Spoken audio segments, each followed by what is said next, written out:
এই গরমে বাড়িতে যদি মাটন আনা হয় মায়ের মুখে শুধু খালি একটাই কথা, এই গরমে আবার মাটন, শরীর খারাপ হবে। কিন্তু এইসব কথা কি আর আমাদের কানে যায়? বাপি বাজার থেকে নিয়ে এলেই মা পাতলা ঝোলটা ঠিক করেই ফেলে।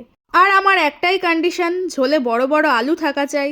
সত্যি বলতে মাটনের এই পাতলা ঝোল বড় বড় আলু দিয়ে আর কাঁচা লঙ্কা বাটার গন্ধে একদম মন ভরে যায়। আর প্রেসার কুকার খোলার পর যে গন্ধটা বের হয়, উফ কি যে অসাধারণ, ওই গন্ধেই অর্ধেক পেট ভরে যায়।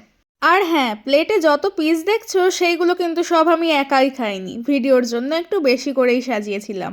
তবে একটা কথা কিন্তু সত্যি, মাটনের ঝোলে যদি বড় বড় আলু না থাকে তাহলে কিন্তু ঠিক মজাই আসে না। চিকেনের যেমন কষা ভালো লাগে, ঠিক তেমনই বড় বড় আলু দিয়ে মাটনের গরম গরম পাতলা ঝোল। পেটটা ভরে গেলে মনও যেমন খুশি হয়, তেমনই তোমাদের কমেন্ট পড়লে মনটাও ভরে ওঠে। কেমন লাগলো অবশ্যই জানিও।